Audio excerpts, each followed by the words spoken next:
Salut tout le monde. Les réseaux Stay Behind, ça vous dit quelque chose, non? Gladio. Ah, là, vous comprenez mieux, hein, Gladio. Gladio, c'est le nom de l'un des réseaux Stay Behind, le réseau italien, et c'est aussi le premier réseau qui a été révélé en 90. Et dans cette vidéo, on va parler un petit peu de ce que sont, de ce qu'étaient, de ce que sont, on peut le dire comme ça aussi, les réseaux Stay Behind, parce que quoi qu'on dise, ils existent encore. Ils existent encore et j'ai pas besoin d'avoir de preuves. C'est simple. La fonction demeure. Il y a une nouvelle guerre froide qui se fait en Europe. Donc la fonction demeure. Donc on va voir ces réseaux et on va surtout voir pourquoi ils posent problème, pourquoi ils ont posé problème. Ils ont participé un petit peu lorsque, notamment lors de la révélation de Gladio, ça a participé au déniaisement un petit peu.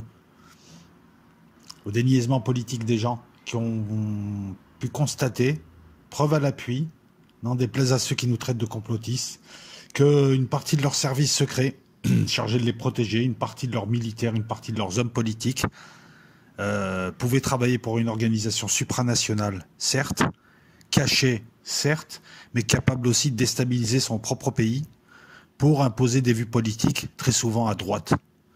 Avec, pour seul prétexte, il faut éviter que l'URSS, que les communistes prennent l'Europe. Et il y a un mélange, en fait, entre une véritable peur, la peur de voir les pays tomber dans l'escarcelle communiste, et une fois que tu tombes dedans, tu peux plus en sortir. Peur légitime, parce que le choix à l'époque, le choix atlantiste à l'époque n'était pas un choix honteux, c'était un choix de tactique politique pour les pays européens.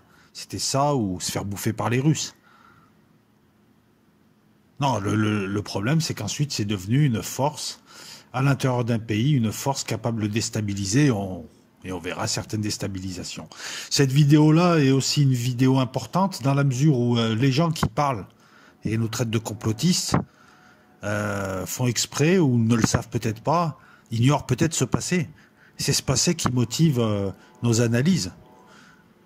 Lorsque tu examines l'histoire, tu regardes les procédés des pays, des États, comment ils ont fait pour avancer leurs plans, pour atteindre leurs objectifs cachés, les méthodes, les concepts, et tu verras que les réseaux Stay Behind et tout ce qui gravite autour ont fait ce que nous pensons qui a été fait à partir du 11 septembre, c'est-à-dire la stratégie de la tension. On a juste changé l'habillage. Donc quand ces gens nous traitent de complotistes, je rigole, je me marre doucement, puisque l'habillage est certes différent, mais aujourd'hui, à l'heure où je te parle, et depuis le 11 septembre, on a de nouveau l'utilisation d'une stratégie de la tension, mais pas dans quelques pays, une stratégie de la tension mondiale, et on a juste changé de proxy, hein, ce ne sont plus des proxys d'extrême droite ou d'extrême gauche, ce sont les islamistes. Avançons doucement. Donc, les réseaux Stay Behind, c'est aussi une branche de l'histoire. C'est un contexte. C'est le contexte européen d'après-guerre. Juste après la Seconde Guerre mondiale, l'Europe passe la main aux USA, aux deux grands, un troisième qui se prépare. L'Europe ne domine plus. Il y a, sur un plan monétaire, c'est Bretton Woods. Sur un plan économique, c'est le plan Marshall. Sur un plan politique, c'est les USA et ses officines qui ont leur mot à dire sur toute politique européenne. Enfin, ce qui reste de l'Europe, une Europe divisée, une Europe occidentale d'un côté, une Europe dite de l'Est de l'autre côté, avec de manière fractale la même division au sein de Berlin. Berlin-Est, Berlin-Ouest. En 61, il y aura un mur qui va les séparer plus que symboliquement cette fois, hein, physiquement. Mais on assiste, donc voilà, il y avait à l'époque, peut-être que parmi vous, certains n'ont jamais connu cette époque. Moi, je l'ai connue. C'était RFA, RDA, République fédérale d'Allemagne et République démocratique d'Allemagne. Il y avait un clivage européen entre ceux qui croyaient en l'OTAN et ceux qui étaient forcés de croire en l'URSS, parce que dans les pays de l'Est, ils y croyaient pas. Enfin bon, voilà, ça marchait pas déjà. Et au sein même au sein de la nation, il y avait un clivage entre ceux qui croyaient en l'OTAN et ceux qui croyaient au pays. Ceux qui croyaient en De Gaulle et ceux qui étaient atlantistes. On a ce clivage aujourd'hui, sauf qu'il n'y a plus de gaullistes. C'est d'actualité pour les modes opératoires, comme je viens de te le dire, la structuration plus que l'habillage, etc., etc. Voilà, fin de la guerre. On est en 44-45 et on pense déjà au coup d'après. Et l'ennemi actuel n'est déjà plus l'ennemi. Et l'allié actuel, la Russie, l'URSS, est déjà le futur ennemi. On est entre deux, mais il faut déjà préparer le coup d'après. Donc on le voit avec Paperclip et la récupération de scientifiques nazis, on s'en foutait. Hein.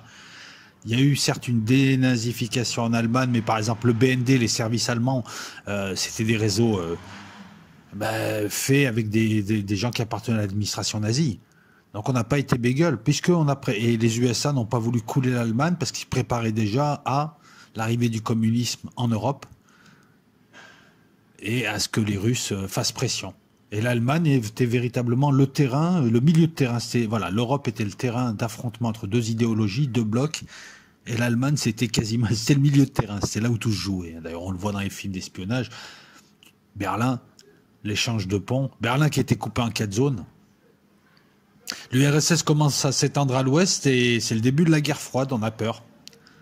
Entre un bloc occidental, donc, et l'URSS et ses satellites, essentiellement en Europe. Mais pas que, puisqu'on le verra aussi en Asie, cet affrontement. On le verra au travers des Cubains en Afrique. On le verra en Amérique du Sud aussi.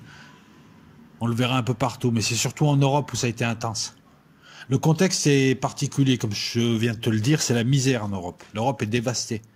Mais c'est un enjeu. On sait qu'elle va vite se reconstruire. L'OTAN se constitue d'un côté, le pacte de Varsovie de l'autre côté. C'est l'équivalent de l'OTAN. Il s'est dissous en 91, d'ailleurs, le pacte de Varsovie. Tout le monde a été surpris de voir que l'OTAN a été créé pour lutter contre l'URSS et le communisme. Et il aurait dû s'arrêter au moment où...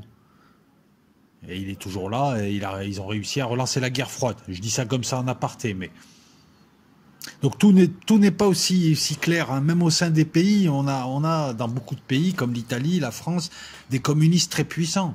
En France, ils sont, comme dirait Franck Lepage, ils sont armés à 25%.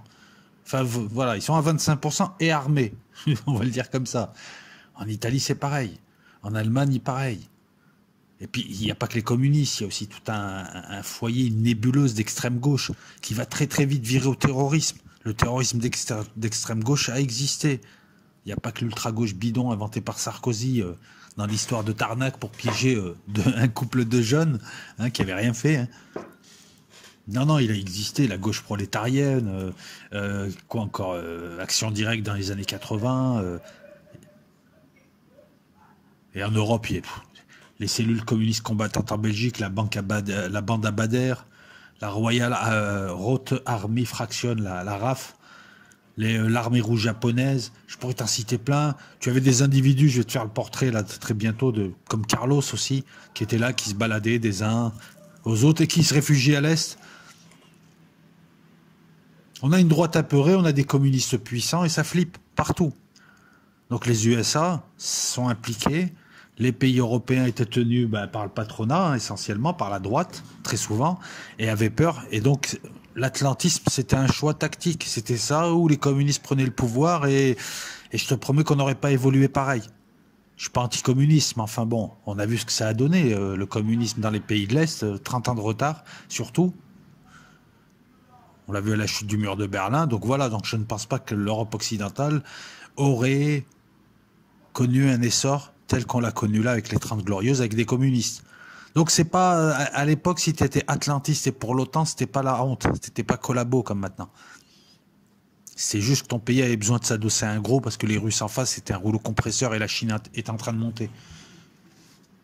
On a peur de voir l'Europe occidentale tomber dans l'escarcelle soviétique et l'expérience de la résistance, qui n'était pas prête, qu'il a fallu construire pendant la guerre, fait qu'on a décidé, aux USA notamment, là où ça gamberge, de créer des réseaux clandestins, dormants, qui constitueront des embryons de résistance et des réseaux d'exfiltration, tout près, si jamais l'URSS envahit.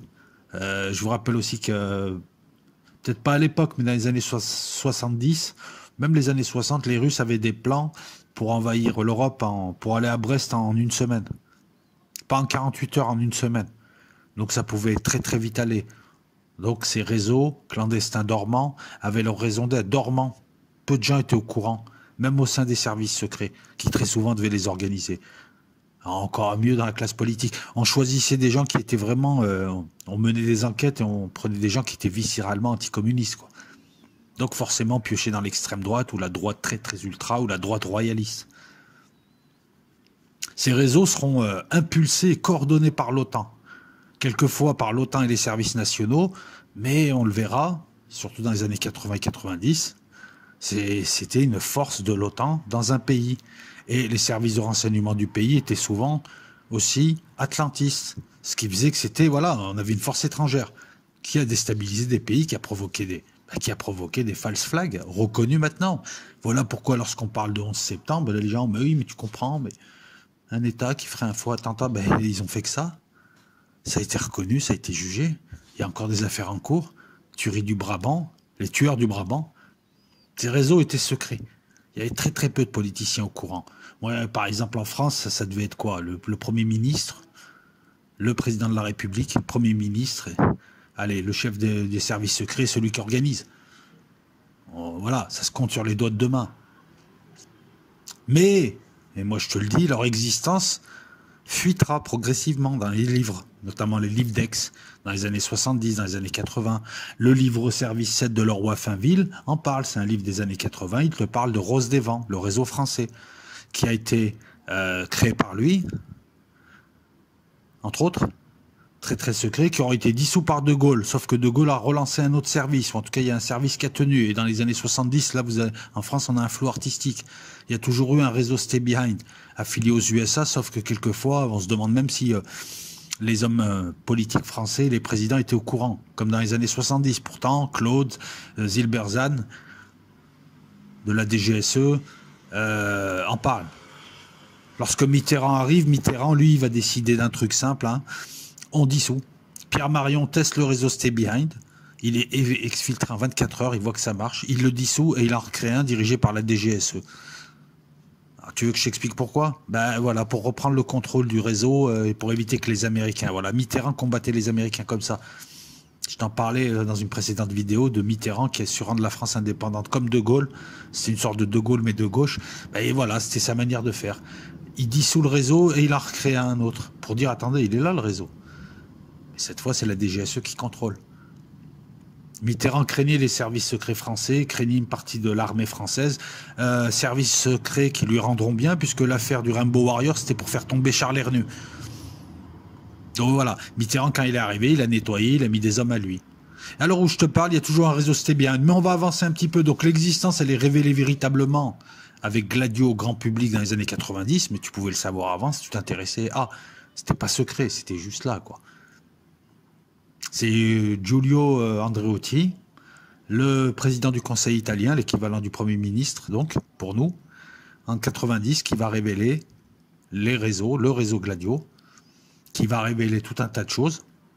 Et bizarrement, 3-4 ans après, la démocratie chrétienne, le parti qui a été créé par la CIA, hein, et qui tient l'Italie pendant 40 ans, se verra éclater dans sa face les différents scandales qui amèneront à l'opération Manipuli, c'est-à-dire main propre, où on va dégager tout un tas de vieux politiciens inféodés. Voilà, ça sentait la vengeance de la CIA pour avoir révélé Gladio et l'avoir dissous.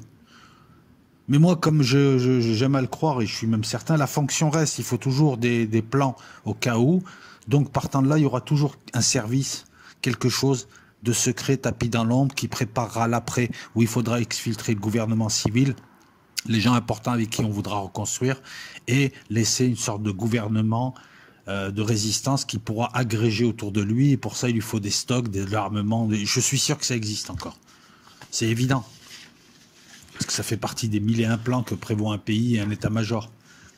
Gladio, donc, c'est le nom du réseau italien. C'est un terme générique. Voilà, le terme générique, c'est réseau Stay Behind, rester derrière.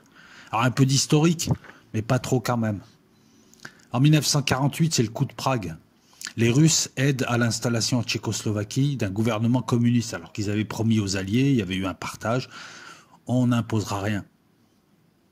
La première chose qu'ils font, c'est qu'ils imposent. Ils comptent s'emparer d'un maximum de pays européens. Ils avaient promis de ne pas intervenir. Les craintes donc que les Russes ne respectent pas les accords sont justifiées. D'autant que 1948, c'est le moment où ils ont leur bombe atomique, donc ils peuvent se permettre. La CIA, qui était la CIA, je vous mettrai ça au montage, hein, c'est peut-être l'OSS à l'époque, elle s'appelait, mais bon, la fonction est là, créée. Programme d'action clandestin et le service action de la CIA. Voilà, on crée un service d'action de la CIA. Jusque-là, la CIA, qui était l'OSS, utilisait d'autres modes opératoires pour agir. Il y a un programme d'action clandestin et l'idée est donc de créer des réseaux, des stocks d'armes, de radios, et des résistants, donc qui composeraient ces réseaux, bien formés et bien équipés. C'est Frank Wisner, le directeur de l'Office of Special Projects, à qui revient le soin de développer ces réseaux. Et ces réseaux s'inscrivent dans une politique beaucoup plus globale, ce que j'appelle moi l'American Way of Life. Les films, le coca, la coolitude, on est un pays riche, regardez, on a des voitures, James Dean après, tout était là pour faire basculer les populations occidentales vers les USA. Ça a réussi, mode de vie à l'américaine. Et à l'intérieur, tu as voilà, des volets occultes. Et la création de réseaux Stay Behind fait partie de ces volets occultes, comme la création des Young Leaders, favoriser une nouvelle classe politique et investir dessus. Ça, c'est ce qu'on verra plus tard.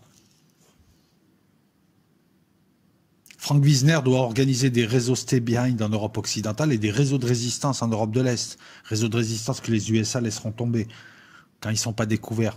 Ça donne lieu à des exécutions, un peu partout dans les pays de l'Est. Ils ne sont jamais intervenus lorsqu'à Budapest, les Hongrois les appelaient en 56 à l'aide, ils ne sont pas intervenus. À Prague, en 68, ils les attendent encore. Ça a laissé une amertume, ça. À l'époque, voilà, à l'époque, on est là, les années 50, il n'y a pas le choix. C'est l'OTAN ou l'URSS. Ou alors t'es la Suisse. Ou alors t'es le tiers-monde, t'attends de te décoloniser. C'était ça. Il a fallu attendre les années 60 avec l'apparition de certains pays du tiers-monde qui émergeaient et certains leaders comme Mao, comme Nehru, De Gaulle, pour voir une troisième voie. Ni l'un ni l'autre, on jongle entre les deux. De Gaulle n'a jamais voulu. Il était d'un côté pour l'OTAN, mais il a cultivé des relations avec l'URSS, relations commerciales et autres. Ça ne les empêchait pas de s'espionner. Ça n'a pas empêché les Russes d'espionner. Voilà. Mais De Gaulle s'est placé entre les deux. L'Inde s'est placée entre les deux. Ça lui a bien réussi. Elle achète de l'équipement et elle fait des projets aujourd'hui avec l'URSS, enfin avec la Russie, et en même temps, elle brasse aussi avec les USA qui lui font les yeux doux en ce moment. L'atlantisme, comme je te le disais, donc il a du sens là. C'était genre je suis français et à la limite il y a deux gros, nous on est petits maintenant, là on est dans une phase de l'histoire où on est petit, on est moins plus faible. Pour éviter de se faire bouffer, on va s'appuyer sur un gros. Il n'y a pas de trahison là, être pro-américain. Tant que tu places ça en dessous de être français. Tu vois, tes intérêts t'es représenté, donc tu pouvais faire un bout de chemin avec. Donc on peut comprendre que des services, qu'une classe politique entière était farouchement anticommuniste. Cette binarité, cette bipolarité, on la verra jusque dans les années 80 dans les élections françaises. Ça a toujours été la gauche, la droite. Et pendant très longtemps, la gauche, c'était les communistes. Les socialistes, ils suivaient. Et d'ailleurs, les socialistes apparaissent au congrès d'Épinay en 71. Donc, durant les premières années, bon, je vais pas donner 50 cycles. La CIA et le MI9 anglais. Le MI9, c'est le réseau d'évasion. Le MI6, c'est l'espionnage. Le MI5, c'est le contre-espionnage. C'est l'équivalent de la DGSI. Là, tu as la CIA, le MI9 et le SOE, Service Action du MI6, qui vont s'occuper d'installer ces réseaux en Europe. Donc toujours les Anglais qui sont là. Les Anglais, jusque dans les années 50, ils ont leur propre réseau à eux, qui ne sont pas intégrés au réseau américain. Ils sont farouchement indépendants. Après, ils deviendront porte-avions américains. Et on crée donc, voilà, on crée le CPC, la Coordination and Planning Committee, qui s'occupera des pays de l'OTAN, et la CIA s'occupera des pays neutres. Parce qu'elle a plus de technicité, elle est beaucoup plus dans le clandestin. Alors que les autres, ils vont s'occuper des pays de l'OTAN, ça va être beaucoup plus simple. On voit apparaître les premiers réseaux à partir entre 44 et 49. Tu as trois types de pays, trois vagues. Tu as la première vague entre 44 et 49 de pays qui créent des réseaux Stay Behind. Dirigés par l'OTAN directement ou indirectement. Tu as la Grèce, l'Allemagne et l'Autriche, parce qu'elles sont directement menacées par l'URSS. Ceux qui sont indirectement menacés, c'est la France, le Royaume-Uni, l'Italie, la Norvège, la Belgique, les Pays-Bas. Pour la France, comme je te l'ai dit, c'est le SDES qui organise Rose des Vents, début des années 50, avec des stocks d'armes, un réseau d'exfiltration, un réseau de résistance, que des mecs de droite ou très très proches de l'extrême droite, qui n'appartiennent pas au service justement, mais qui sont liés au service. Et le roi Finville, dont je t'ai parlé à plusieurs reprises en vidéo, y a participé. La deuxième vague, c'est des pays qui vont rejoindre lorsqu'ils verront comment les Russes materont les émeutes en RDA en 53 et lorsqu'ils verront Budapest, c'est-à-dire une révolte des Hongrois pour se libérer des pays de l'Est et une répression féroce du gouvernement hongrois qui appelle à l'aide les chars russes qui rentrent et qui écrasent tout et personne n'intervient. Il y avait un réduit, les gens se battaient, se tiraient dessus et se faisaient tuer surtout. Là, à ce moment-là, lorsqu'on a vu Budapest et la RDA en 53, Budapest en 56, la Suède, la Finlande, la Turquie, le Luxembourg et le Danemark ont décidé de créer leur réseau en se disant nous aussi on risque d'y tomber dans l'escarcelle communiste. Surtout la Suède et la Finlande qui a connu une guerre peu de temps avant, la Turquie qui est le porte du Bosphore, porte des mers chaudes, qui est aussi un haut lieu de l'espionnage et un haut lieu de la guerre froide, Istanbul c'est pareil. Le Danemark qui est très proche. Et on a une troisième vague, c'est les pays qui ne sont pas vraiment menacés, qui rejoindront ensuite l'Espagne, le Portugal, la Suisse. L'Espagne créera son réseau, mais il ne sera jamais véritablement connecté directement à l'OTAN.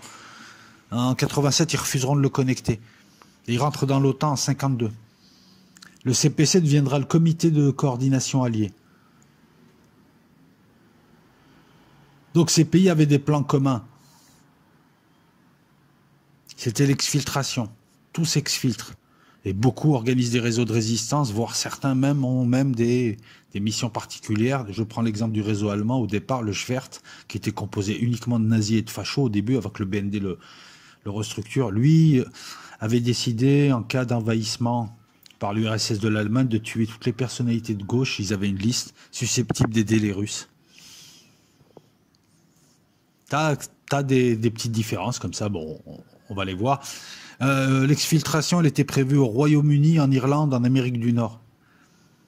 Et c'était le réseau qui prendrait le relais comme gouvernement fantôme, pendant qu'on exfiltre les personnalités politiques du moment, le président du Sénat, le président de l'Assemblée, le Premier ministre, éventuellement 2-3 ministres. Et il fallait aucun coco, aucun socialo, aucun tiède dans les réseaux. Qu'est-ce que je pourrais te dire d'autre? Jusque-là, tout est compréhensible. Comme je te l'ai dit, il faut une continuité de l'État, il faut y prévoir à l'avance. C'est un choix civilisationnel. Le fait que ça soit secret peut déranger parce qu'il n'y a pas de contrôle, même pas de contrôle parlementaire, et ça peut donner lieu à des dérives. C'est ce qui donnera lieu malheureusement à des dérives à un moment donné. Comme quoi c'est le mécanisme qui peut... Mais si tu veux que ce soit secret, tu peux pas le confier aux parlementaires. C'était un moindre mal, mais il fallait mieux l'encadrer. Le problème, c'est qu'il suffisait que quelques personnes changent d'orientation politique pour que ce secret profite, puisqu'il n'y a pas de contrôle. La fonction demeure, certes, mais la fonction, elle sera pervertie. Encore une fois, c'est de la perversion, c'est de l'utilisation de quelque chose, mais pas comme ce pourquoi elle a été prévue. C'est ça la perversion. C'est utiliser des vidéos YouTube pour t'insulter, au lieu de balancer du savoir ou faire son petit truc. C'est utiliser un truc qui devait défendre le pays si le pays tombait, l'utiliser pour le reconstituer en force déstabilisante qui travaille pour une officine étrangère, une organisation supranationale, l'OTAN, ce qui veut dire les USA. Non, tout ceci n'est pas problématique, sauf ça, sauf cette perversion. Il est là le problème. Les réseaux, devenus l'apanage des militaires, devenus l'apanage de l'extrême droite, de mercenaires, ont commencé à constituer une force déstabilisatrice pour leur propre pays.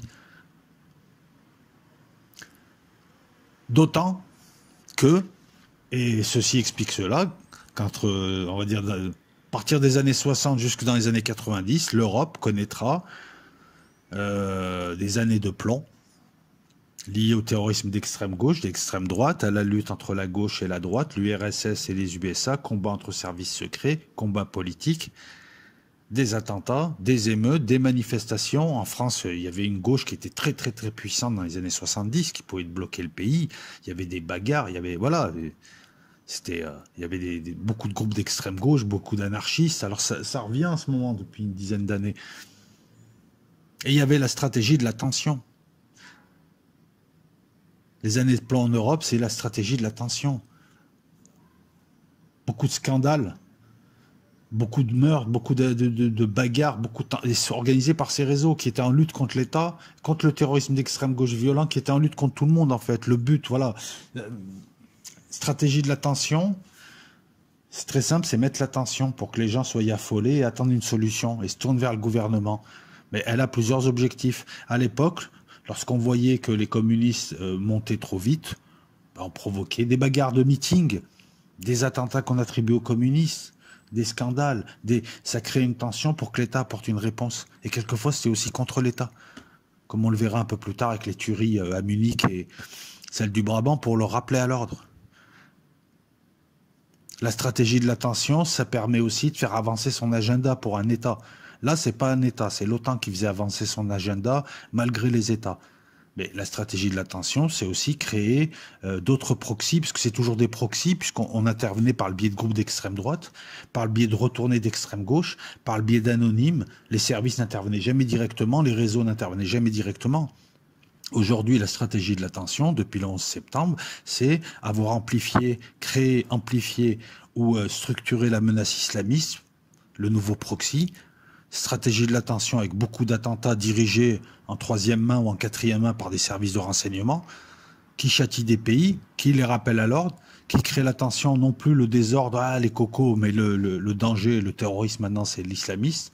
Et ça a permis de faire avancer tout un tas de lois liberticides, de contrôler toutes les populations, notamment celles d'Europe occidentale. On a eu la NSA qui contrôle, on a eu Wikileaks, on a eu Julian Assange, on a eu tous ces scandales, toutes ces révélations qui ont montré qu'on était dans des états policiers, que l'Europe était dirigée par des gouverneurs, que c'était la NSA et la CIA qui nous surveillaient. Tu sais, quand tu prends l'avion, c'est la NSA qui a tes coordonnées, qui a tout.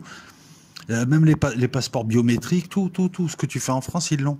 Au nom de certaines lois, certains traités, certains accords qu'ils ont signés entre eux pour les protéger soi-disant.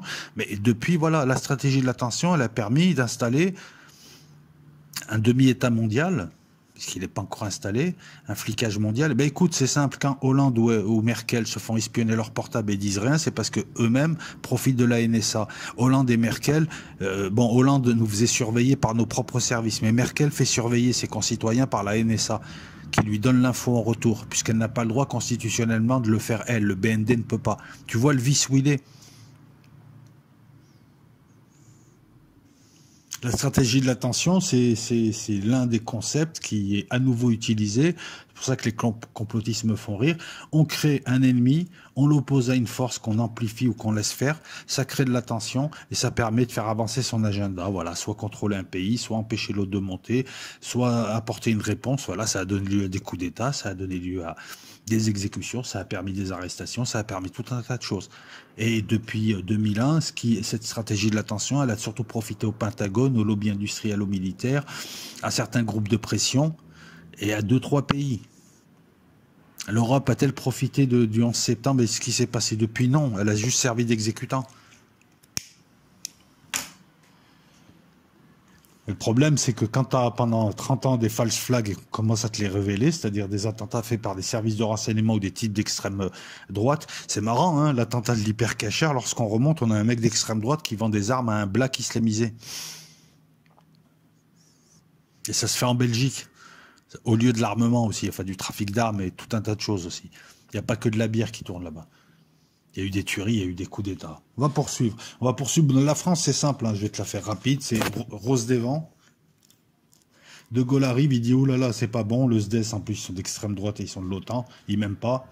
Et c'est tous des OAS. » Il le dissout. Il l'a aussi dissous parce que les réseaux Stay Behind étaient affiliés à l'OAS et à toutes les actions déstabilisatrices qu'a connues De Gaulle dans les années 60. Jusqu'à mai 68. Les services américains utilisaient les réseaux Stay Behind, ont utilisé l'OAS ou ont aidé l'OAS à déstabiliser De Gaulle, qui était indépendant, qui pratiquait la troisième voie. Donc, il a décidé de dissoudre. Mais ensuite, qu'est-ce qui s'est passé? Dans les années 70, Claude Zilberzan, le chef de la DGSE de l'époque, je pense que c'est à l'époque de Pompidou, parce que je pense que De Gaulle, lui, a dû mettre un truc dirigé par ses propres services, il a nettoyé les services. Donc, dans les années 70, avec Pompidou, c'était reparti. Pompidou, c'est une sorte de baladure, hein. C'est le même genre. Pro-américain, Banque Rothschild, tout ça. Dans les années 80, je te l'ai dit, Pierre Marion arrive, Mitterrand arrive, il dissout à nouveau et il recrée le sien. Et en 2020, je pense que c'est encore là, vu les larmes qu'on a. De toute façon, le problème maintenant, c'est pas les réseaux Stay Behind, parce que là, on est loin de cette situation. À l'heure d'aujourd'hui, tout est aux mains de l'OTAN. La presse, les médias, excuse-moi, en général, les hommes politiques. les grands décideurs, les banques, tout, ils ont tout entre les mains directement ou pas. Donc tu vois, les réseaux stay behind, maintenant, c'est moins important pour eux. Des forces déstabilisatrices, ils ont leurs islamistes dans les pays. Ils peuvent déstabiliser des pays. Tu vois, voilà, avant, on utilisait le réseau stay behind pour organiser pour organiser ou travailler avec des groupes d'extrême droite et organiser l'attentat de la gare de Bologne qui a fait 80 morts. Qu'on a imputé à la gauche, à l'extrême gauche. 30 ans après, on a compris que c'était des mecs d'extrême droite, que c'était lié à la loge P2, etc., etc. Aujourd'hui, on a les islamistes pour ça. Mais avant, voilà, tu vois, rien n'a changé. Si, juste l'habillage. On poursuit. D'ailleurs, la sortie de l'OTAN, du commandement intégré de l'OTAN, qu'a pratiqué De Gaulle, c'était en représailles à toutes des actions de déstabilisation. Donc tu vois, la réponse, elle se fait aussi d'une certaine manière. Ça n'a pas été dit officiellement, mais c'est l'une des raisons. Bon, la CIA et les USA finiront par l'avoir en 68. Avec les événements, ils auront bien pourri le truc. Ils font ce qu'ils font à Trump, là, les démocrates. Tu vois, ils pourrissent le truc. Ce qui donnera en 69 un De Gaulle qui perdra un référendum où il avait engagé sa démission. Et ensuite, le pays, on est retombé en 4ème République avec des gens comme Pompidou ou Giscard. Après, on a eu l'embellie Mitterrand, hein. On va dire jusqu'à 95, on était encore indépendant. Et puis après, c'est fini, quoi. Chirac ne pouvait rien faire. De toute façon, il était largué. La stratégie de l'attention, donc, elle est toujours utilisée. C'est juste l'habillage qui change. Voilà, l'attention pour créer la peur, le choc. Tu sais, la stratégie de l'attention, c'est le Covid aussi. Le truc, on le laisse rentrer. Ensuite, il y a plein de morts. On amplifie le truc. La population est sous le choc. Ça permet de passer des lois. L'ennemi change, mais c'est toujours pareil. La population, elle est choquée. On crée de la binarité aussi. Souvent, dans la stratégie de l'attention, on crée de l'émotionnel. Les gens ont peur. On amplifie la menace quand elle est trop faible, comme les fondamentalistes musulmans qu'on a amplifiés, qu'on a renforcés dans les années 90. Et on les a testés avec ces fameuses légions islamiques dont personne ne parle, qui intervenaient en Bosnie, qui intervenaient au Kosovo, qui étaient financées par l'Arabie Saoudite, dont les armes étaient parachutées par la Turquie, dans un large programme CIA. C'est un petit peu ce qu'ils avaient fait avec les talibans contre la Russie. Là, ils l'ont fait avec la Serbie. Et ils ont vu que ces légions islamiques, petit à petit, ils ont mis en place. En parallèle, il y avait Al-Qaïda qui apparaissait, l'agent Ben Laden qui travaillait, qui créait sa coquille, qui a été réactivé, qui créait sa coquille, qui allait devenir Al-Qaïda, on lui créait une légende. Tout ça, c'est fait dans les années 90, 93, l'attentat du World Trade Center, le premier, près de locaux de la CIA, à croire que c'est eux qui l'avaient monté, qui fait aucun mort dans le parking. 98, Dar el-Salam, allez, on bute quelques soldats américains. Mais ouais, ça a créé Al-Qaïda qui ensuite, boum, le grand coup de pub, 11 septembre. Et ensuite, c'est toujours une coquille vide, mais tout le monde y est allé, ça l'a rempli. Et ensuite, ils ont créé ACMI. Mais tout ça, ça a maturé en Bosnie, ça a maturé. Il y avait la Turquie déjà à l'époque, les services turcs. Il y avait déjà la connexion frères musulmans. Ils savaient déjà ce qu'ils allaient faire. L'étape d'après, ça a été l'alliance OTAN frères musulmans pour détruire les pays arabes et détruire les quelques nationalismes qui restaient, comme en Syrie, comme en Algérie, comme en Libye. Tu vois, tout se recoupe. Et là, c'est une autre stratégie de l'attention qu'on a utilisée. On a créé l'attention au sein des populations, entre la population et les services. Encore une fois, avec intervention de groupes. On n'a plus besoin de réseaux, c'est bien. Il y a les groupes d'étudiants, les groupes de meneurs, d'agitateurs. Un peu comme le Irak et l'un de ses membres qui fait tout des USA, tu vois. Qui sont là pour animer, pour agiter. Un peu ceux qui dirigent les émeutes raciales aux USA aussi. C'est ça la stratégie de l'attention. C'est ce que tu vois avec Trump, c'est la stratégie de l'attention. On crée le bordel, on l'amplifie. L'attention islamiste maintenant est très utile. On a dû changer, voilà. Elle a permis le Patriot Act, elle a permis toutes les lois liberticides, elle a permis des budgets d'armement comme tu n'en as jamais vu, elle a permis tout un tas de trucs. La stratégie de l'attention, ça permet de faire passer un médicament de Gilead. C'est un truc qui est toujours utilisé. Voilà, c'est un grand concept, c'est une grande stratégie. Ensuite, il y a plusieurs techniques à l'intérieur qui peuvent varier, mais voilà, et tu le retrouves toujours. Ça a été utilisé en Italie aussi. On va en parler, voilà. Le réseau Stay Behind en Grèce, c'est le LOC. Il a été créé par ordre de Churchill. Hein, c'est pour dire le degré de dépendance. C'est les Anglais qui l'ont installé. Il a été intégré ensuite au Stay Behind otanesque lorsque la Grèce est rentrée dans l'OTAN en 52. J'avais dit tout à l'heure l'Espagne, non, c'est la Grèce. Le problème du LOC, c'est que très vite, il a été impliqué dans le coup d'État de 67 et l'installation de la dictature bien connue sous le nom de régime des colonels entre 69 et 74.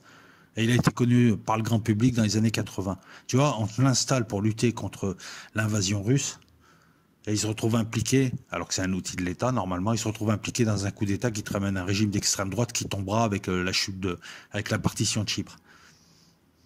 Les Pays-Bas et la Suède, eux, ils ont des petits réseaux et c'est surtout de l'exfiltration. Alors qu'eux étaient, voilà. Mais ils ont mieux géré. Par contre, des ingérences, mais je vais t'en donner, hein. Parce que tu vas me dire, ouais, la Grèce, ouais, ils ont déstabilisé De Gaulle. Luxembourg, stratégie de l'attention, l'affaire des poseurs de bombes. Ça remonte jusqu'au frère du Grand-Duc. Le Grand-Duc, c'est le barbeau, hein, du Luxembourg. Hein, c'est comme qui dirait, c'est le Macron du Luxembourg. Ça remonte jusqu'à son frère. Une vingtaine d'attentats, quand même. Voilà, la stratégie de l'attention, c'est une expression qui a été inventée par les Britanniques en 69, tiens, et qui vise à susciter délibérément un climat de violence pour justifier un gouvernement autoritaire ou des lois liberticides ou une prise de contrôle par un organisme supra-étatique ou par un autre pays. C'est le chaos qu'on propose, et ensuite on propose les mesures nécessaires. Et ben, au Luxembourg, une vingtaine d'attentats, c'est pas rien. Ce qui est bien, c'est que les affaires continuent, Certaines affaires ont abouti. Il y a certains pays qui ont quand même des branches saines, comme au Luxembourg. Il y a des enquêtes qui se poursuivent. Il y en a d'autres, par contre, on a beau voir l'enquête se poursuivre, on se demande s'ils ne sont pas en train de l'enterrer. Je prends l'exemple de l'enquête sur les tueurs du Brabant. L'affaire sera prescrite en 2025 et c'est bien enlisé. Mais on va en parler là. Donc la France, mais surtout la Belgique, l'Allemagne et l'Italie seront déstabilisés par cette stratégie de l'attention. La France, le Luxembourg, la Grèce, la Turquie aussi. Ça, je l'ai évoqué. Ça aussi. Depuis 2001, on en a parlé, voilà, phase 1 du chaos. La Suisse, la Suisse est censée être neutre. Et ben elle a son réseau Stay Behind, qu'elle a surnommé Schwert, comme le réseau allemand. Facho. Mais normalement, tu dois l'appeler P25 ou P26 ou P27. C'est un plan d'évacuation vers l'Irlande. Il faut savoir que la Suisse, elle a des plans en cas d'invasion et je crois qu'il y a 35 points d'entrée pour la Suisse qu'elle fait sauter. Elle fait sauter l'école et ensuite elle a des plans de défense zone par zone et replie jusque dans la très haute montagne et infliger un maximum de pertes. Voilà, donc elle a aussi ce plan qui s'intègre. Le P26 est dissous en mars 92. Après que l'existence de Gladio ait été révélée, il y a une commission d'enquête et voilà. Mais même les Suisses avaient leur petit truc secret que les gens ignoraient. Mais ça peut se comprendre. Donc une commission d'enquête et il le dissout ensuite. Ouais, mais ils en recréent un autre après. La fonction, elle reste. Il faut bien toujours prévoir, avoir des plans d'évacuation vers l'Irlande ou vers où tu veux. Ils avaient acheté des immeubles en Irlande. Mais il y aura toujours un plan d'évacuation des personnalités. Donc tu vas forcément le refaire, ton réseau. Donc ils auront beau le dissoudre, ça c'est de la poudre aux yeux. Pour dire aux gens, regardez, on les a dissous, c'est pas bien. Et là, encore une fois, c'est de la politique émotionnelle. Au lieu d'expliquer aux gens, ce qui est intéressant, c'est pas de savoir si tu l'as dissous ou pas, parce qu'on sait que ça va être recréé. C'est comment on peut le contrôler de manière à ce qu'il ne prépare pas un coup d'État, de manière à ce que, voilà, de manière à ce qu'il ne fasse pas comme ce qu'a fait le réseau Stay Behind turc, qui était... bourré de militaires et de loups gris. C'est une organisation terroriste d'extrême droite qui sera utilisée pour réprimer tous les opposants politiques, attentats, agressions, notamment les opposants kurdes. Et comme en Grèce, ce réseau Stay Behind sera dangereux pour la démocratie. En 71, il va provoquer une campagne de terreur après un coup d'État. Des centaines de morts. Je vous rappelle que c'est un outil qui est censé protéger les Turcs et leur offrir une résistance si les Russes les envahissent. Non, là, ils provoquent une campagne de terreur, ça devient un outil politique. Puis à l'époque, la Turquie, c'est pas la Turquie de maintenant. Même si avec Erdogan, on commence à se poser des questions, mais c'était une dictature féroce. Hein. Il y avait des films dessus, Midnight Express, allez voir. Et c'était un pivot de l'OTAN important, parce qu'il bloquait l'accès aux mers chaudes. En 77, le massacre de la place Taksim, 38 morts. En 84, les réseaux Stay Behind turcs seront utilisés contre les Kurdes, des centaines de morts. La Turquie a toujours été et sera et encore un proxy de l'OTAN. Et c'est marrant parce que la Turquie est tenue par un frère musulman. Donc tu vois, l'alliance OTAN frère musulman, je l'invente pas. Elle y est dans les faits. Et c'est un allié américain, notamment en Libye, par exemple. Les réseaux stébiens turcs, voilà, outils politiques de déstabilisation qui sont là pour servir les intérêts de l'OTAN et de la force politique turque qui est pro-OTAN. D'ailleurs, Erdogan ne va pas s'y tromper, parce que lui, il va dénoncer le réseau Ergenekon, qui est ni plus ni moins que l'un des réseaux stébiens turcs, en 2008. Bon, il va recréer son propre réseau. Voilà, voilà, il a dénoncé un réseau, il a nettoyé ses généraux qui étaient affiliés à l'OTAN, comme il le disait. C'est un réseau stay behind. L'Espagne, je t'en ai parlé, je t'en parle vite fait parce que c'est pas le réseau le plus inquiétant. C'est un réseau atypique parce qu'il n'est pas intégré au stay behind de l'OTAN. Il est contrôlé directement par les services espagnols. Et l'Espagne a adhéré en 82 à l'OTAN. En 87, elle a refusé d'intégrer. Elle a refusé d'intégrer ces réseaux. Elle garde un peu le contrôle, même si bon. La RFA, République fédérale d'Allemagne, c'est l'Allemagne de l'Ouest qu'on connaît, plus une partie de Berlin qui était en pleine Allemagne de l'Est. C'était marrant à l'époque, hein, quand tu étais français, tu étais sur Berlin Ouest. T'arrivais à la frontière de la RFA avec la RDA, tu prenais le train, les trains étaient, tu pouvais pas voir l'extérieur jusqu'à Berlin. Voilà, c'était un corridor qui était prévu. Ah non, non, mais c'était la guerre froide, tu sais, comme dans les films d'espionnage des années 70, c'était terrible. Hein. Et Berlin était coupé en deux. C'est le terrain de jeu. La RFA était fortement déstabilisée par l'URSS, elle devait gérer la présence américaine, beaucoup d'Américains, jusqu'à 80 000 ou 100 000 Américains. Il y avait des bases américaines, des bases françaises, des bases autrichiennes, des bases anglaises. J'y étais, moi, en 89 jusqu'à 91, j'étais en Allemagne. Voilà, il y avait toutes ces bases. C'était un pays à part, en fait. Voilà, c'était un pays à part. Très vite, la RFA fait le choix de l'atlantisme jusqu'à aujourd'hui et compte sur les Américains pour les protéger, un peu comme les Polonais aujourd'hui, donc forte présence de l'OTAN et des alliés. Le BND qui travaille avec la CIA, hein, les très pro-CIA, le BND qui a été monté par un ancien nazi, qui récupère des néo-nazis, qui monte et qui récupère le réseau Schwert, des anciens SS et des néo-nazis. Réseau qui a été créé à la fin des années 40 pour assassiner des personnalités de gauche s'il y avait un conflit avec l'URSS. L'Allemagne qui, je te la fais rapide, terrorisme d'extrême gauche, les pacifistes, les Verts, la crise des euromissiles, toujours eu de la tension. Et à un moment donné, le réseau Stay Behind est impliqué dans la tuerie de Munich. Je rentre pas dans le détail, mais c'est une série d'attentats qui auront lieu à la Oktoberfest, notamment à Munich et ailleurs, pour rappeler, pour déstabiliser l'Allemagne et pour que le gouvernement prenne des mesures fortes dirigées contre les gauchistes, alors que les attentats ont été faits par des gars d'extrême droite. Les enquêtes sont là, hein, c'est pas des histoires qui n'ont pas été élucidées. Hein. Mais il faut dire qu'à l'époque, même l'extrême gauche était violente et que des deux côtés, ça déstabilisait. Les Russes avaient intérêt à déstabiliser le gouvernement allemand. Et les Américains avaient intérêt à le déstabiliser aussi pour qu'il reste. Donc chacun, l'un pour le faire tomber et l'autre pour rester. L'Allemagne, c'est quand même Gunther Guillaume, l'affaire Gunther Guillaume, un conseiller à Willy Brandt, président de la République, en 74, qui verra que son proche conseiller, en fait, c'était un agent soviétique, Gunther Guillaume. C'est ça aussi. C'était un pays qui était tenu à bout de bras par les USA et fortement déstabilisé par l'URSS et les réseaux Stay Behind qui travaillaient pour l'OTAN. Et au milieu, donc, tu avais les Allemands et il fallait, voilà. Lorsque les Russes ont installé leurs missiles SS-20, les Américains ont voulu installer et ont installé en Allemagne des Pershing, missiles Pershing. Et ça a emmerdé toute l'Europe parce que là où tu installes des missiles nucléaires américains, tu sais que ça va être visé par les Russes. S'il y en a dans ton pays, les Russes viseront ton pays en premier dans une frappe préventive. Et il a fallu galérer jusqu'en 87 avec, comment il s'appelle, Gorbatchev, pour voir ce traité qui a été dénoncé par Trump. C'était un traité qui faisait que l'Europe n'avait pas plus de missiles nucléaires de moyenne portée. Entre 500 km, il me semble, je te mettrai ça au montage, et si je te dis pas de bêtises, 5000 km. Voilà, missile moyenne portée. Et ça faisait que l'Europe n'était plus, voilà. La France avait à l'époque les Plutons, puis les Hades, qu'elle a retirés, et ça a donné le traité FNI de 87, que Trump n'honore plus maintenant, pour forcer la Chine à venir dedans, et la Chine ne viendra pas dedans. Mais bon, là, il a déclaré qu'il ne remettrait pas de missiles en Europe, parce que s'il en remet, les Russes vont en remettre. Et puis ils vont coordonner pas mal de leurs missiles sur des cibles, voilà, sur ton pays, parce qu'il y a des missiles américains. Le plus grave, c'est l'Italie et la Belgique. Là, la déstabilisation, elle est allée très très loin.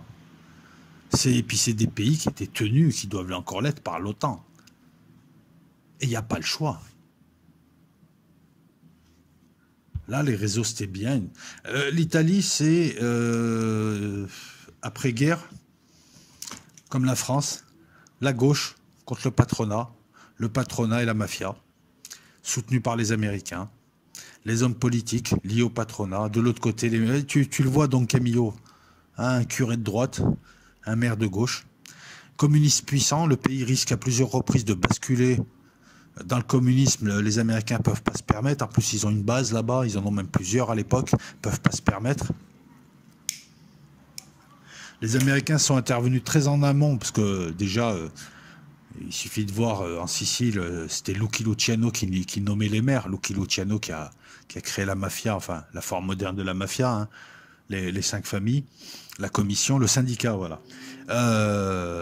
Les Américains ont créé de toutes pièces la démocratie chrétienne, le parti politique qu'ils détruiront dans les années 90 parce que le réseau Gladio a été vendu, on a vendu la mèche. L'Italie, pour te la faire courte, voilà, c'est beaucoup. C'est l'enlèvement d'Aldo Moro, c'est les Brigades Rouges, c'est les années de plomb qui démarrent avec l'attentat de la Piazza Fontana.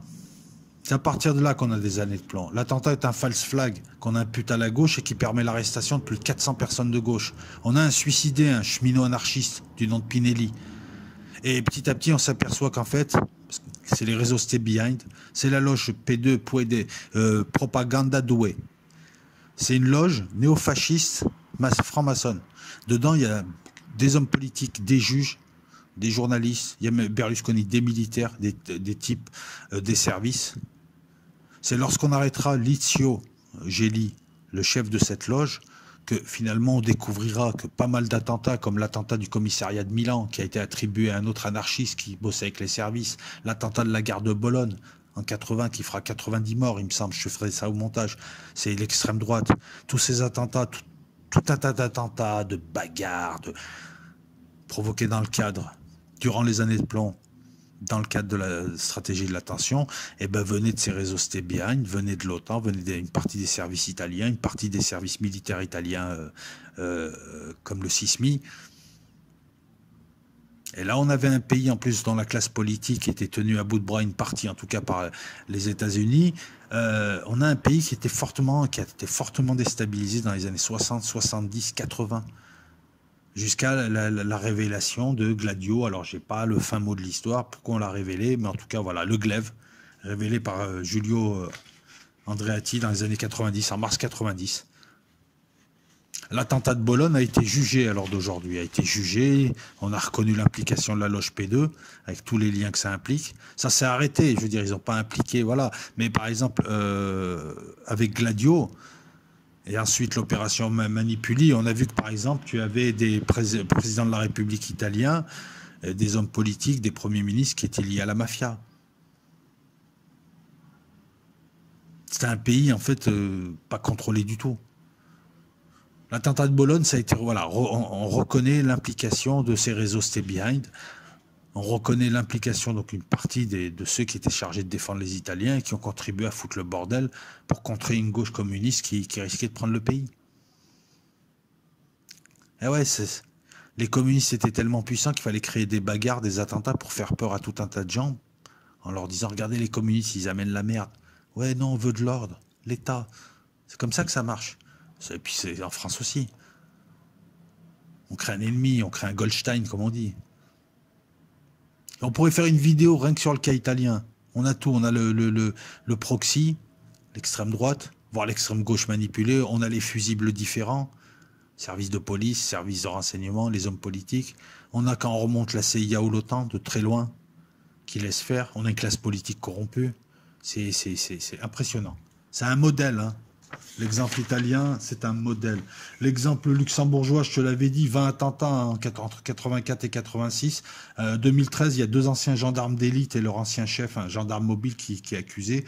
Et les implications remontent jusqu'au frère du grand-duc et de Juncker, qui démissionnera de son poste de président du Conseil. Les réseaux éclabousseront même au Luxembourg. C'est marrant, ça. Alors les complotistes, tu vois, qui rigolent sur lorsqu'on parle de pistes israéliennes et américaines pour les attentats islamistes en Europe, pour mettre de l'attention, comme en Suisse, pas en Suisse, comme à Stockholm, comme en France, les attentats ratés, les attentats qui réussissent à moitié, les gros attentats qui choquent comme en 2015, que ce soit à Charlie Hebdo en début d'année ou au Bataclan en fin d'année, l'attentat du Thalys, l'attentat de Nice en 2016, de temps en temps des piqûres de rappel. Comme il y avait eu, enfin voilà, des attentats à Madrid, vous vous rappelez, hein, 2004, 2005, 2006, pareil. Stratégie de l'attention, le proxy islamiste, contrôlé par les financiers qui viennent des pays du Golfe, ou par certains services comme les services turcs. Et en haut, on retrouve toujours pareil, la CIA, l'OTAN. Et le but, c'est de faire peur. Le but, c'est de diviser. Et le but, là, c'est pas d'empêcher les communistes ou les islamistes de l'emporter. Ils vont pas l'emporter. C'est d'imposer des lois liberticides et provoquer le chaos pour aller toujours plus près vers le nouvel ordre mondial. Encore une fois, c'est une stratégie de l'attention, ce que nous voyons aujourd'hui. Si tu mets le concept, tout se recoupe. Ça peut être aussi un rappel à l'ordre, hein, quand la France est trop pro-palestinienne, par exemple, etc., etc. Le tout, c'est de l'utiliser avec parcimonie. Mais le pire que nous ayons, si tu veux, c'est la Belgique. Après l'Italie, c'est la Belgique. En 90, on découvre que l'appareil d'État belge est contrôlé par l'OTAN et les réseaux Stay Behind. Une partie des services, par exemple. Voilà, la Belgique avait créé 2 réseaux D49, un réseau civil pour les communications, dirigé par la Sûreté de l'État, et un réseau militaire, c'était la sécurité militaire qui s'occupait de l'aspect militaire. Et entre 1953 et l'indépendance du Congo, il y avait un 3e réseau qui exfiltrait au Congo. Donc les réseaux étaient gérés par des services. Excuse-moi, je ne me mélange pas. Le problème,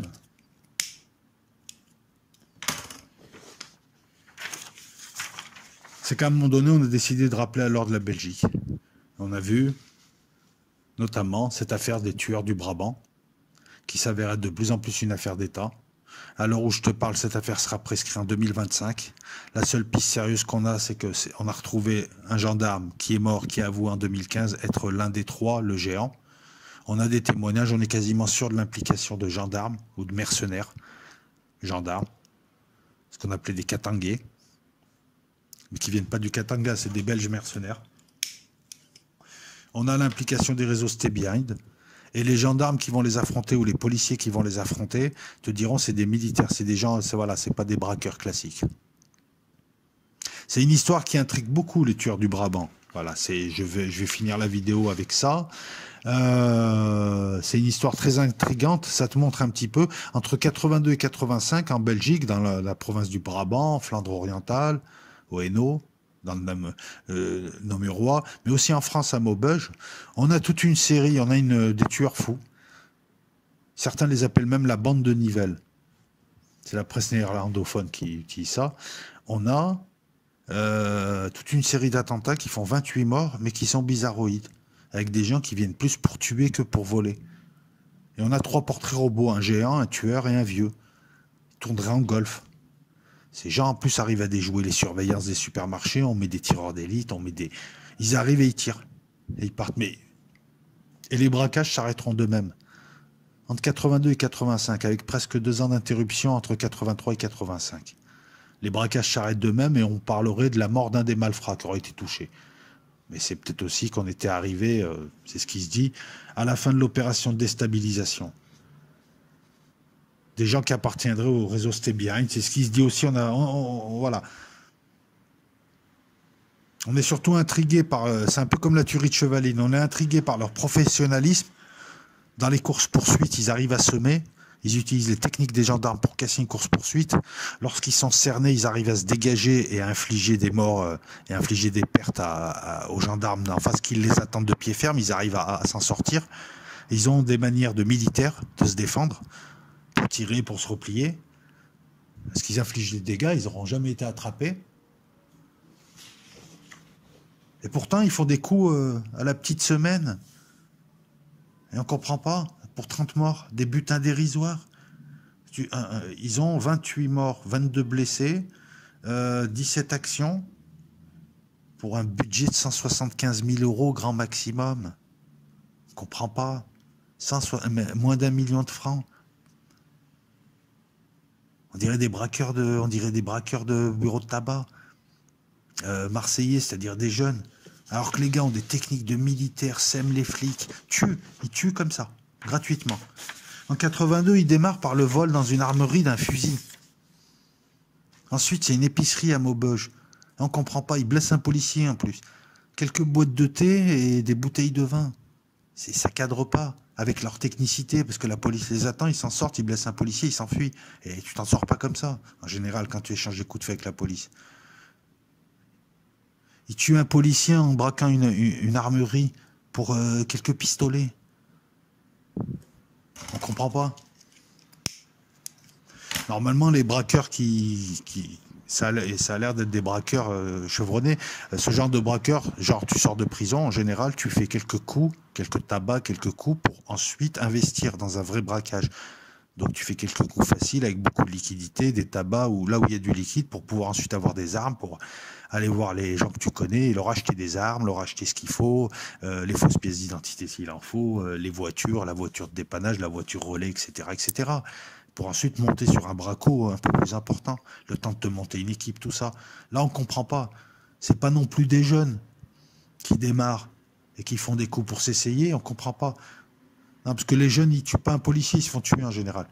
Les braqueurs, et voilà, braqueurs chevronnés, parce que ils braquent une auberge, il y a un mort, il est torturé, qu'est-ce qu'ils font? Ils mangent, ils boivent du champagne, ils prennent rien d'autre. D'un côté, on a l'impression qu'ils s'essayent, qu'ils tâtonnent, mais en fait, non. Ils donnent le change. En fait, ils créent délibérément du chaos et de la peur, et ils montent la légende. Et ils montent crescendo. En 83, ils assassinent un chauffeur taxi. Quand t'es braqueur, si tu peux ne pas tuer, tu tues pas. Eux, ils tuent gratuitement. Ils font 6 supermarchés.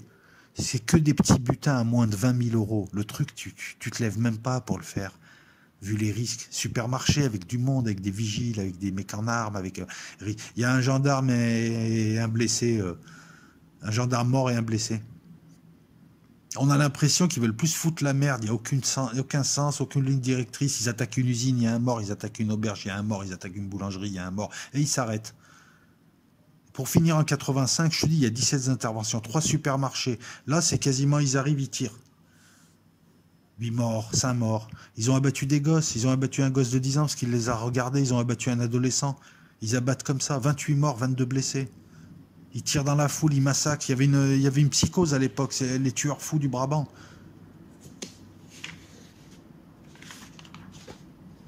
L'affaire a été... Oh là là.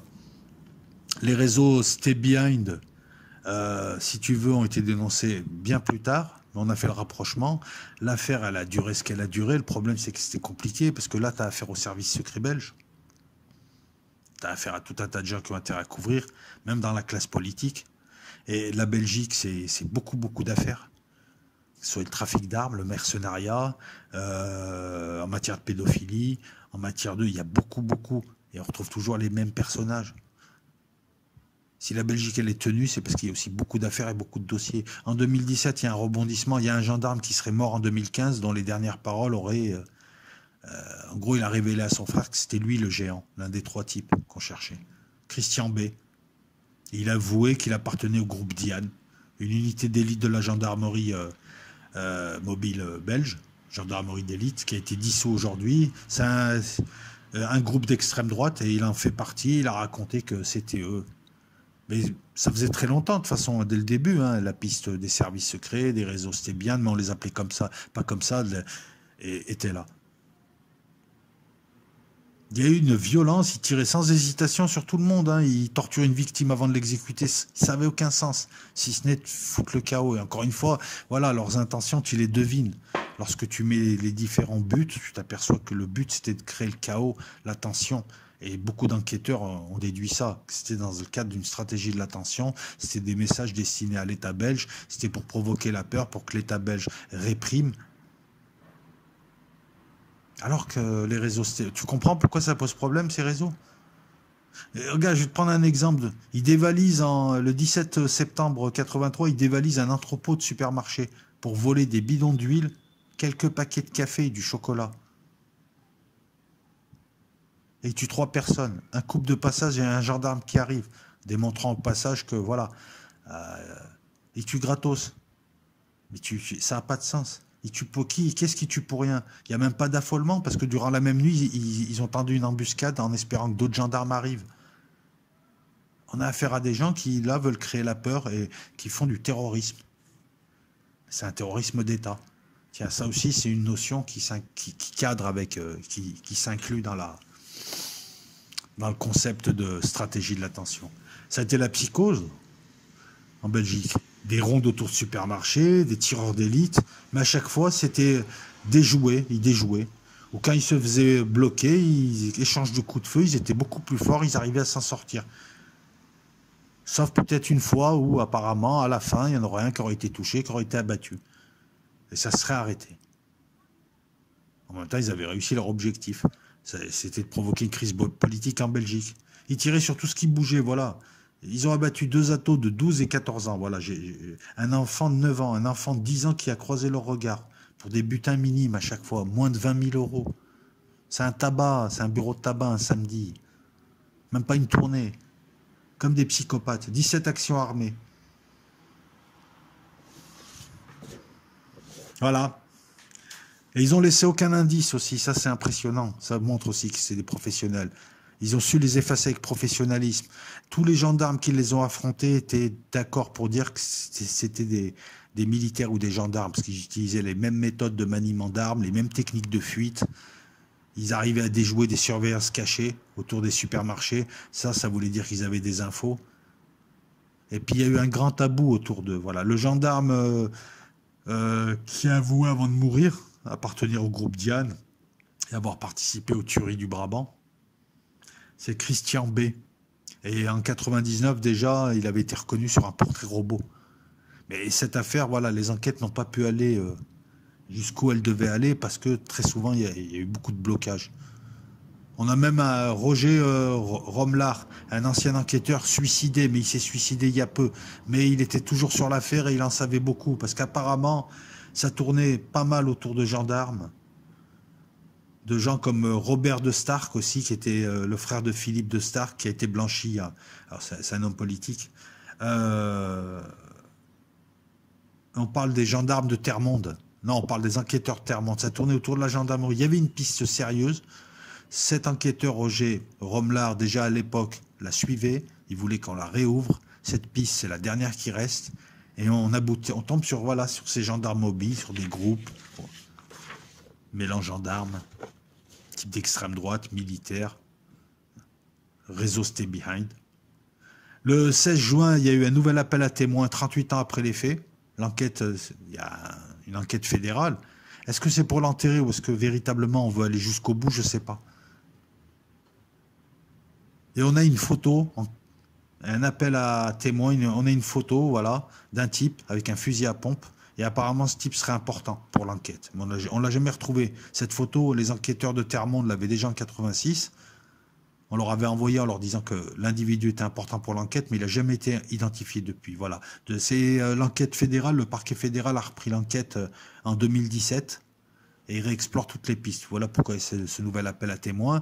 Néanmoins, moi, je suis incapable de te dire si le parquet fédéral, qui est aux ordres quand même du roi, a intérêt à débroussailler ou pas. Est-ce qu'il le fait pour enterrer ou est-ce qu'il le fait pour trouver quelque chose? En tout cas, tous s'accordent à dire que c'est une affaire de service, c'est une affaire de Stay Behind. Et encore une fois, voilà, une grave déstabilisation, 28 morts, je veux dire. Donc voilà, donc les gens qui me disent, ouais, mais quand même, organiser des attentats, les Américains, l'OTAN a laissé faire, c'est l'OTAN derrière. Oui, on peut organiser des faux attentats dans son propre pays pour, voilà, en se disant que c'est un moindre mal pour atteindre des objectifs politiques qu'on pense supérieurs. Donc on n'est pas complotiste. Oui, on peut contrôler et animer avec des fusibles hein, en troisième, quatrième, cinquième, sixième, septième main. On peut animer des groupes qui ont des objectifs qui nous permettent d'avancer. L'extrême droite, ouais, les mecs qui sont contents, ils vont aller casser du coco en se disant voilà, on est soutenu par les Américains, mais l'OTAN, elle a un objectif beaucoup plus grand. Elle te contrôle et ça lui permet de contrôler ton pays, de faire tomber des gouvernements. Les réseaux stébien ont fait tomber des gouvernements. À l'heure où je te parle, le problème, c'est pas seulement des réseaux stébien, c'est que l'ensemble de la classe politique, comme je te l'ai dit, des pays européens, l'ensemble de la classe politique, l'ensemble des contre-pouvoirs ont été désamorcés, tout ce qui dirige, tout ce qui pourrait donner un semblant de souveraineté est sous la coupe de l'OTAN et de ses affidés.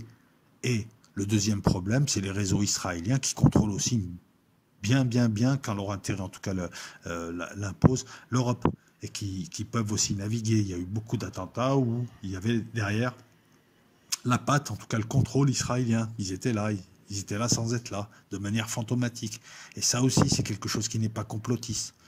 Le problème, il est simple, à l'heure où je te parle, c'est même plus la souveraineté, on l'a plus la souveraineté. C'est comment récupérer la souveraineté.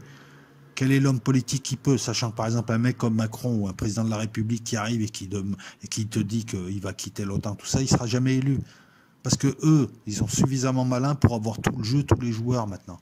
Si tu veux jouer, il faut être avec eux. Sinon, tu peux pas jouer au jeu du pouvoir. Et imaginons qu'on ait un homme politique qui d'un coup, genre Nicolas Dupont-Aignan, je dis ça en rigolant, d'un coup se révèle être De Gaulle, il sera assassiné ou il sera viré. Parce que les services de l'État ne le suivront pas. Ils seront gangrénés. De Gaulle a fait quelque chose de très fort. Lorsqu'il est arrivé, les partis étaient atlantistes, les services secrets étaient atlantistes, l'armée était vichiste. Et il a réussi petit à petit à imposer ses hommes et à imposer une vision nationale, patriote nationale, la France, avant les intérêts des autres. Elle est là la question. La problématique des réseaux stébien, c'est une problématique qui est dépassée, mais qui ne l'est pas en même temps. Elle est dépassée dans la mesure où maintenant le problème est beaucoup plus grand, le cancer est généralisé, mais elle ne l'est pas parce que c'est un épisode de l'histoire, 5 décennies, très importante, qui nous montre les modes opératoires de ceux qui maintenant prétendent nous imposer qui veulent passer à la phase suivante. Après avoir pris le contrôle de l'Europe, ils veulent prendre le contrôle du monde et installer un gouvernement mondial. Et ils procèdent toujours de la même manière. Des false flags, des avancées d'agenda politique, le choc, la tension, la mesure, le coup du pompier pyromane, la chorale et le faux chanteur de chorale, vous commencez à connaître un peu ces concepts, et il y en a d'autres, etc. Mais je te dis, une dizaine de feintes. Quand tu connais la dizaine de feintes utilisées historiquement parlant, après le reste est une histoire d'habillage. Voilà, je pense t'avoir tout dit, hein, si ce n'est que l'Europe est redevenue un territoire de guerre. La guerre froide est repartie.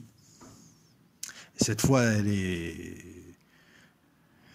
est, comment dire ça, il y a d'autres acteurs.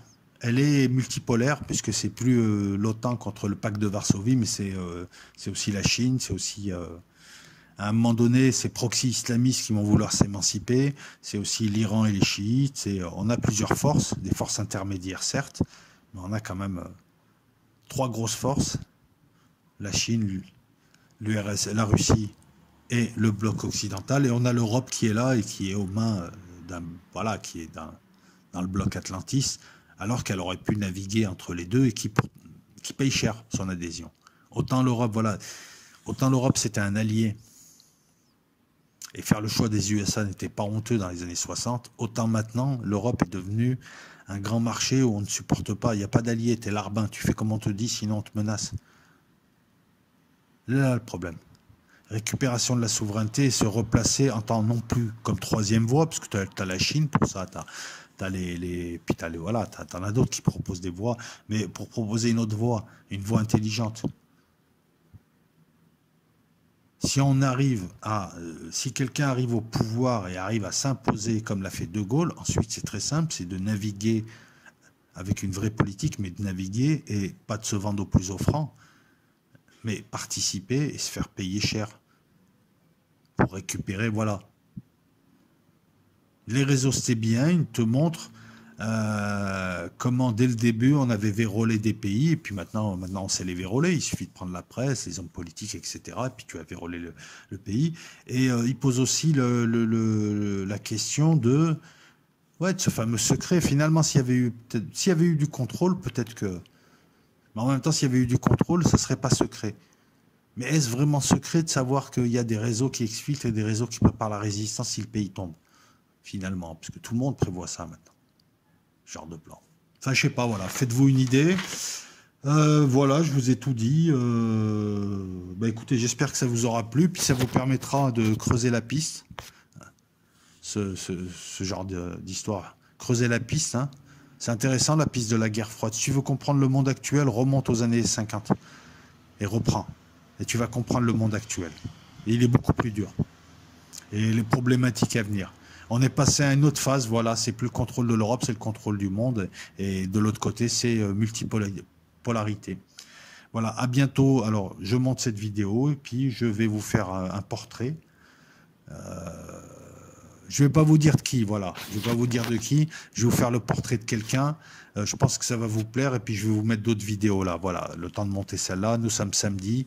Merci aux patronnes et aux patrons. Et puis, j'espère que ça vous plaît. N'hésitez pas à proposer des sujets, soit sur ma boîte mail, lejugeredoutable@gmail.com, soit directement par message. Ciao tout le monde.